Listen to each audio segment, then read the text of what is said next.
Assalamualaikum warahmatullahi wabarakatuh. Selamat siang hadirin sekalian. Pada kesempatan kali ini, kami dari kelompok 3 akan memasuki sesi debat dengan tema Pancasila lebih penting daripada kebebasan individu di Indonesia. Untuk itu, izinkan saya membacakan aturan jalan debat. Yang ke-1, setiap anggota tim diberikan kesempatan untuk menyampaikan argumennya dengan durasi maksimal 2 menit.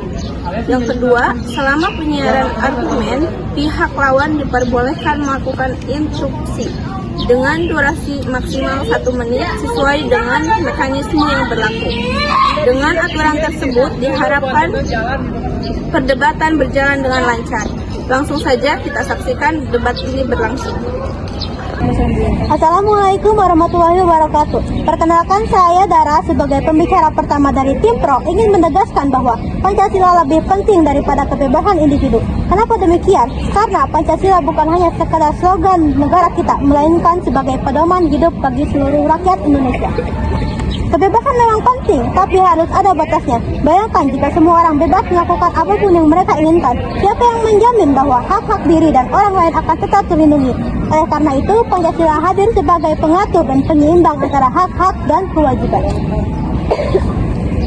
Izin menyangga dari pembicara 1 tim Pro.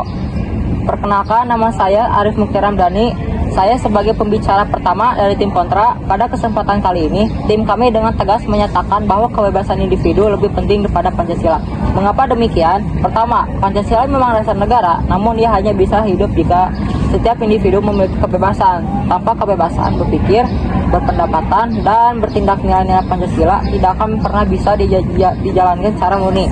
Pancasila hanya akan jadi teks mati tanpa bisa diaktualisasikan dalam kehidupan sehari-hari. Kedua, kebebasan individu adalah hak asasi yang melekat sejak lahir.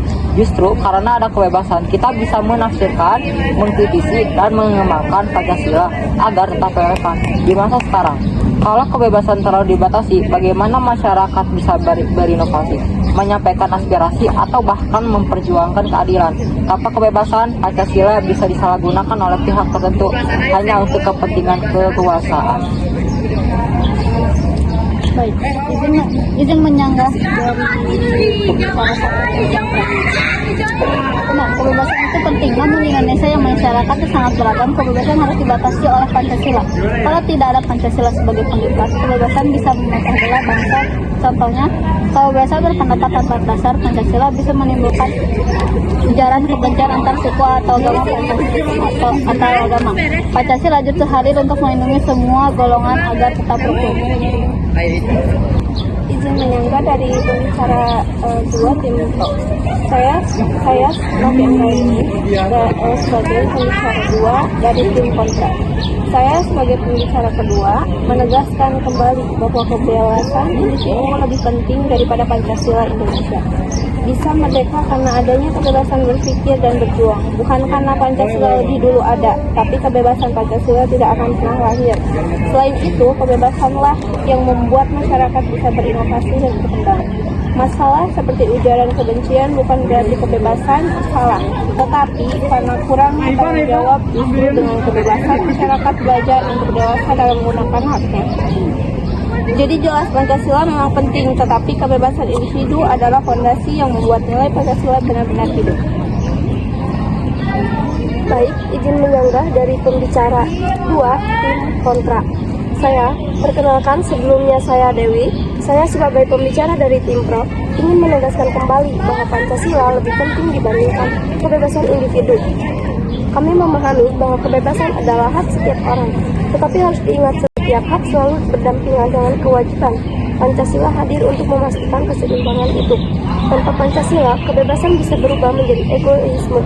Seseorang bisa saja merasa bebas untuk menghina, menindas, atau merugikan orang lain. Apakah itu yang kita inginkan? Tentu tidak. Justru Pancasila mengajarkan kita untuk menghormati sesama, menjaga persatuan, dan menempatkan kepentingan bersama di atas kepentingan pribadi. Jadi, jika harus memilih mana yang lebih penting, jelas Pancasila lebih utama. Ia bukan hanya menjaga kebebasan agar tetap pada jalurnya, tapi juga menjadi fondasi yang memastikan bahwa bangsa Indonesia tetap kokoh dan bersatu. Baik, izin menyanggah dari pembicara 3 tim pro. Perkenalkan, nama saya Devita. Saya pembicara 3 dari tim kontra. Pandangan pro memang logis, tapi tetap tidak bisa menutupi kenyataan bahwa tentang kebebasan, Pancasila hanya akan menjadi slogan kosong. Pancasila berbicara tentang kemanusiaan yang adil dan beradab. Tapi bagaimana mungkin kemanusiaan ditegakkan jika kebebasan individu dibatasi? Persatuan memang penting, tetapi persatuan sejati itu hanya keseragaman yang dipaksakan. Justru dengan kebebasan, masyarakat bisa memilih untuk setia pada Pancasila dengan hati, bukan karena paksaan. Inilah yang membuat kami meyakini bahwa kebebasan individu lebih penting. Ia menjamin keaslian bukan kepalsuan dalam pengalaman nilai Pancasila. Kesimpulan dari tim pro. Kebebasan memang penting, tetapi dalam konteks masyarakat Indonesia yang majemuk, kebebasan tidak boleh dilepaskan tanpa batas. Pancasila berperan sebagai pedoman sekaligus pagar agar kebebasan digunakan secara bertanggung jawab dan tidak merugikan orang lain. Tanpa Pancasila, kebebasan justru berpotensi menimbulkan perpecahan, ujaran kebencian, bahkan konflik antar golongan. Oleh karena itu, kebebasan dan Pancasila harus berjalan berdampingan, di mana Pancasila menjadi dasar yang menuntun kebebasan agar tetap menjaga persatuan dan kerukunan bangsa. Jadi kesimpulan dari tim kontra bahwa Pancasila memang penting, tetapi kebebasan individu jauh lebih penting, karena kebebasanlah yang memastikan nilai-nilai Pancasila tidak hanya dijadikan simbol, melainkan benar-benar hidup dan dirasakan oleh seluruh rakyat Indonesia.